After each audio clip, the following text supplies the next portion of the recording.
Connecting. Good morning.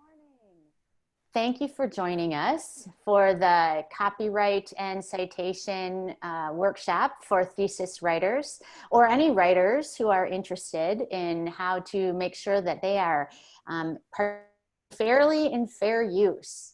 I am Dr. Lisa Eckert. I'm the Dean of Graduate Studies and Research, and I am your co-host this morning. I will allow my colleagues to introduce themselves. If I may go ahead and start, Professor Strahan. I'm Professor Mike Strahan. I am the reference librarian, the library liaison to the college, and I am also the coordinator for distance library services. Thank you, Mike. Welcome. Thank you, Professor Strahan. And Ms. Taylor. Hi, I'm Janelle Taylor, and I'm the coordinator of Graduate Student and Research Affairs in the Graduate Studies Office. And Janelle is responsible for IACUC and IRB. Janelle is the first one to take a look at your thesis, and she checks it to make sure that you have documented and you're good to go. There are several pairs of eyes that will be reviewing your thesis once you submit it to grad studies, after you have already had your thesis reviewed by your committee. So we're here today just to give you some information and help you on your way. It's good to start early, so hopefully you are watching this way before you have decided it's time to submit your thesis. So without any further ado, I'll share my screen and we'll take you through it. Whoops. Great. So here you are, Copyright, Fair Use, and Citation Workshop. As we have already introduced ourselves, we will go on to the next screen.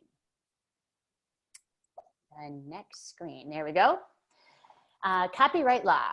We'll be adhering to copyright law just like every other institution, every other researcher across the country. The copyright law exists to protect original works of authorship in any tangible medium, and that's one of the things that we'll be talking about today, because it's not just that you cite your sources, but also that you are getting permissions in all of the media that you might be using in your thesis. And just because you're working in an educational or research capacity does not mean that what you're doing is fair use, especially if the work is published, and your thesis will be, as you can see with ProQuest, and hopefully many of your future work will be. We do have a website here that is helpful, the copyright.com, and that should be a link. You can go visit that if you have any further questions once we're done. And then, of course, if you need a refresher or you need to check to make sure that something that you want to do in your thesis meets the requirements of fair use, you can use this thesis. And you are always better off to get permission, even if you're not sure, because sometimes it can take a while to get permissions from the original author. Mike, anything to add to this slide? Nope, looks fine. Okay, we'll move on. Copyright and fair use in a thesis. You are required both by NMU, your institution, and by ProQuest, the publisher of your thesis, to make sure that all of the copyright protected materials that you're using fall within those fair use statutes. And again, we have a website for you there. This is from ProQuest, and it can answer questions that you might have. Of course, as you know, Professor Strahan, Ms. Taylor, and I are always available to answer questions. Your thesis must be written by you. It must be unpublished. And when we send it to ProQuest, that they want to be sure that you're not violating, or we are not violating, any third-party rights. So you are publishing your thesis, and it is available around the world, even after you graduate. Again, Professor Strahan, anything to add? No, you covered it all. Okay. Now this slide just gives some general copyright guidelines. It's pretty specific, And this will help you determine if something that you want to use in your thesis requires citation, requires permissions, or requires that you make sure that you're not violating those fair use guidelines. So we're not going to go through all these, but I just want you to know it's there. The fair use law and copyright law is kind of specific. 1978 is an important year. Again, Professor Strahan, anything to add? The one thing I would add is that this covers copyright regardless of format. So we're talking not just print format like some people think, but it also applies to online format, whether it's an online document or whether it's a web page or any images or anything else that appears on that web page. Yep. Thank you. Again, the whole thesis must be written by you in your own words, including any results that you may have. And you must be able to understand, explain, and defend all of the results from your project. If you are working in collaboration with other researchers, you have to make sure that you have permission to include any of those joint results. And any collaborations or permissions must be noted in your acknowledgements page. And this is really important because sometimes students forget to put what they need to put into the acknowledgements page. There's a dedication option for you if you want to dedicate your thesis to your family or to anyone who was very influential in your research or in your academic career. But the acknowledgement section should acknowledge any collaborations, any funding that you've received. You should make sure, even if it's through NMU, if you get an Excellence in Education award, for example, that should be acknowledged in your acknowledgement section. And you should also make sure, I shouldn't say should, you must also make sure that you note your citation style in the acknowledgement section as well. So you have one page for acknowledgements, can't go on beyond that. And there's a lot for you to be thinking about in that section. So if you want to dedicate it to friends, family, that's in the dedication section. Acknowledgements is for fair use and to ensure that we are adhering to fair use policies and law. Anything to add? No. Ms. Taylor, anything to this part? This is where we run into trouble quite often with when we first review a thesis project. And I will mention that for the most part, you are expected to use the latest version of the style. Thank you. And you should note that if you're using, for some of the thesis projects, it depends on your program, it depends on your thesis chair, who your thesis chair is or what they're requiring. You might have something that's very specific for a journal, and then just make sure that we know what it is that you're using. So if it looks unfamiliar to us as we're reviewing your thesis, we'll know who to ask or how to find out, how to determine that your citations are accurate throughout. And also if you're using APA style, since there was a change during when some students began their program until you graduate, some students are still using the APA 6th edition. The current edition as of October 1st of 2019 is the 7th edition. So you should also specify the edition, not just say, I'm using APA style. And if you have any questions about that, please, Professor Strahan is the one to go to. He knows everything.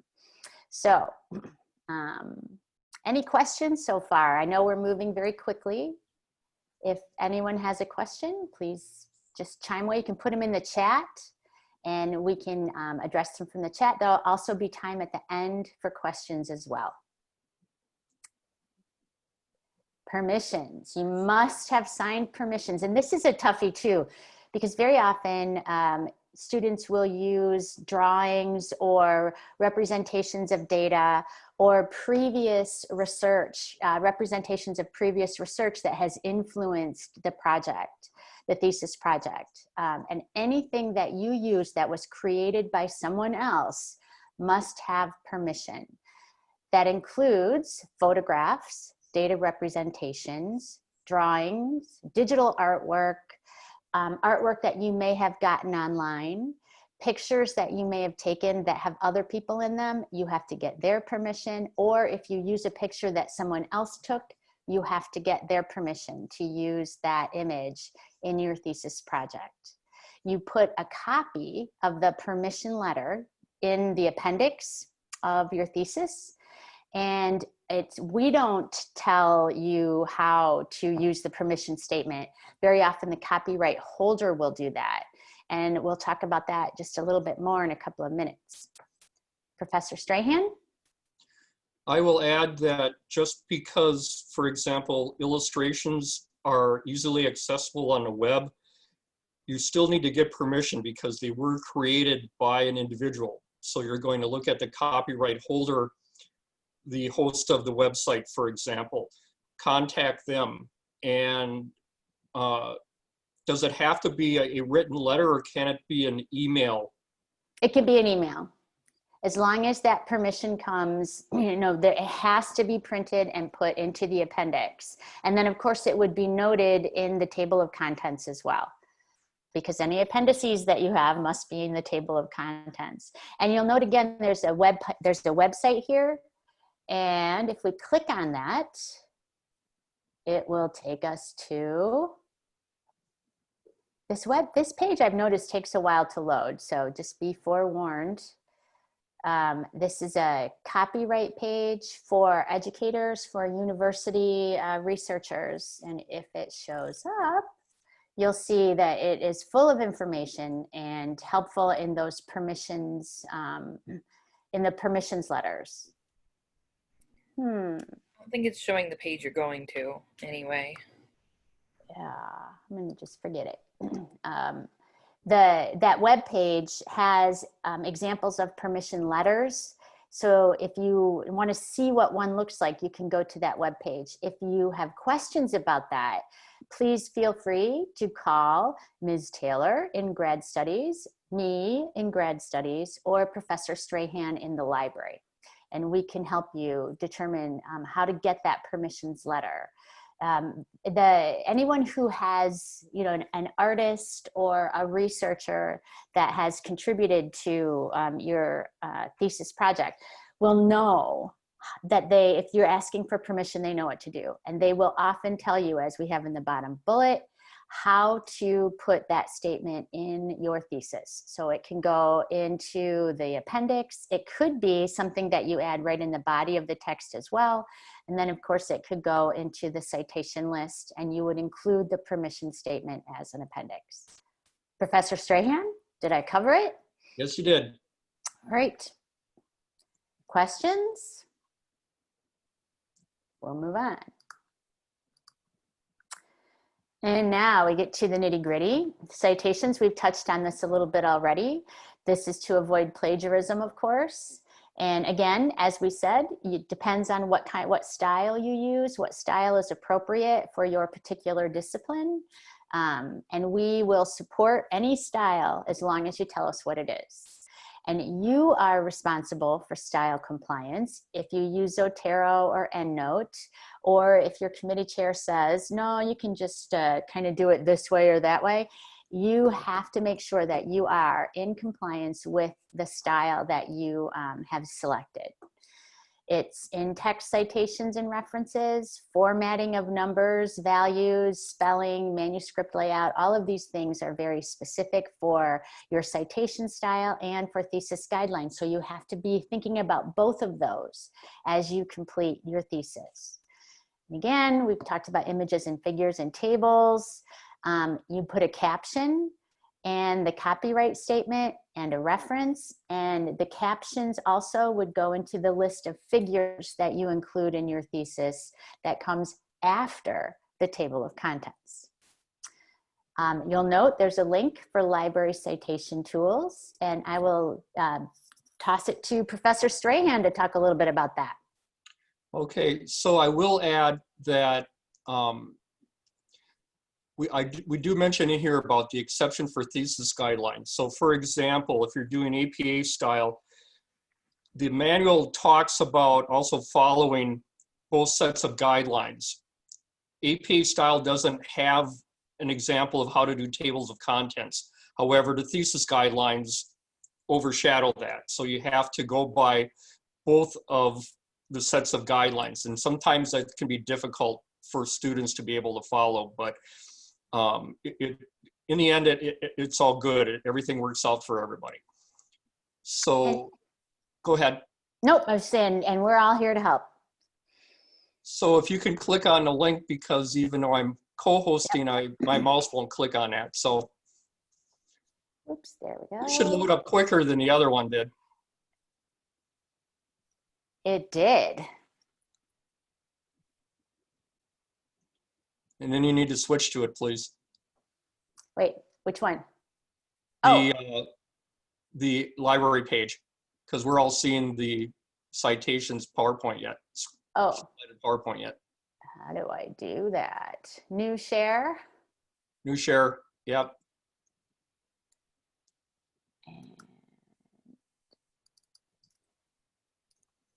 Beautiful. Okay, so on the library website, we have citation tools. We have style guides for both APA 6th edition and 7th edition. We also have additional APA tools that are listed there, including how to do in-text citations, how to transition from MLA to APA style, different reference components for articles, how to set up for presentation slides. Most of those are for 6th edition.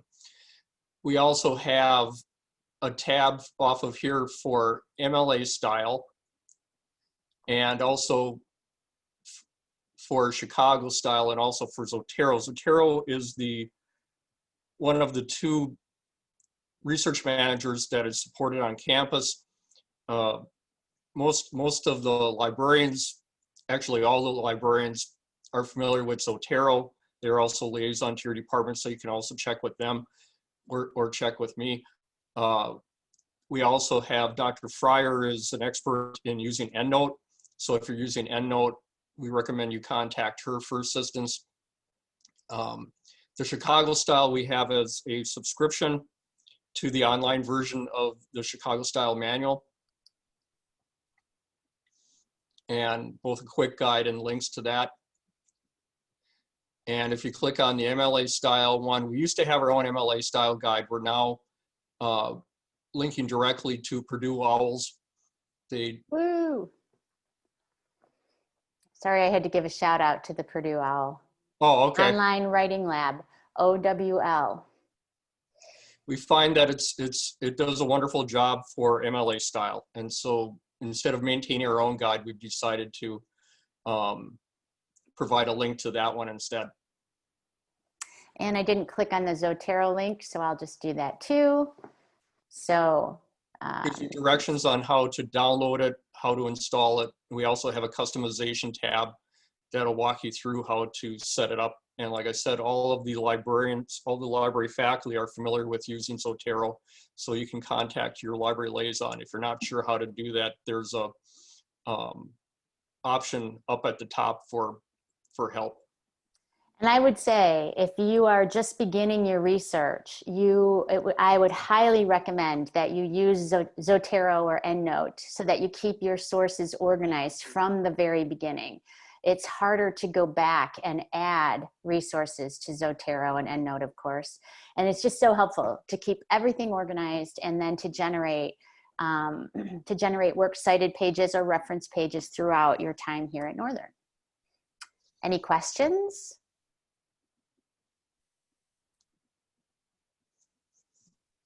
Okay, we'll go back.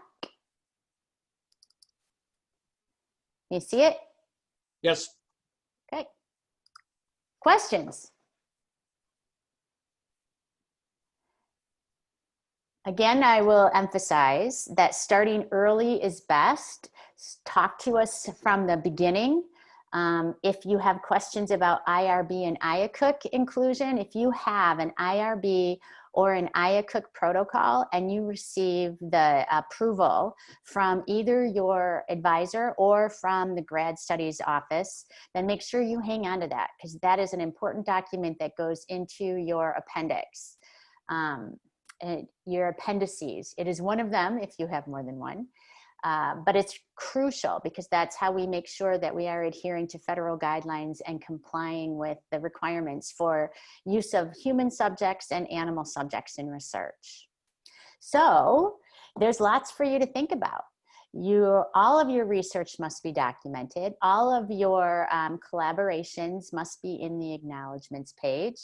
And make sure that you are asking us questions along the way because, like I said before a couple of times, we're here to help. Professor Strahan, anything to add? Nope, just don't wait till the last minute to start working on your thesis or writing your thesis. We see that so often. And don't wait until the last minute to get permissions. Right, because sometimes they can take a couple of months. Sometimes it can take a couple of months. We have actually seen where a student keeps hearing and or they forget all about it because they indicate that they didn't know they had to get permission. If you are using somebody else's work, you need to contact them in writing for permission. Don't delay.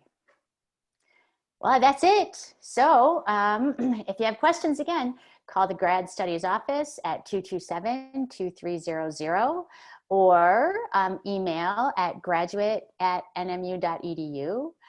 Professor Strahan, how do they find you? If they have questions for me, they can contact me through my email address. That is mstrahan@nmu.edu. If you go back to the web page, do you still have that open, Lisa? I do not know. Let me see. I do. If you go to the library homepage, just click on it, or you can just click on About. Where's that? Right next to Help. Oh, there it is. And you click on About the library.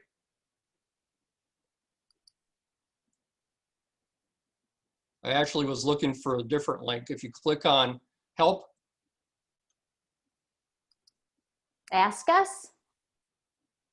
Ask Us will get you that info to meet with a librarian. Mm-hmm. Scroll on down, you see the third choice, meet with a librarian. Oops. There. Yep. There you go. And over on the left-hand side, it lists all the departments. And just click on your department and it will indicate, it'll take you to the person who is the library liaison to your department. And there are our amazing team of researchers. And here is our very own Professor Mike Strahan. And look, you can schedule an appointment. Yes, with any of us. And I think yep. So there you are. And if you have any questions, let us know and we would be happy to help. But we wish you all the best as you engage in your research here at Northern. Take advantage of all of the people who are here to help you. And even though it seems like a lot of work, it might be overwhelming, enjoy your time because everyone cares very much and no one will ever be as interested in your research again as we are unless you go on for a PhD. Thank you very much. And we are glad that you have tuned in. And that's all we have. Thank you for joining us today. Yes. Have a good day.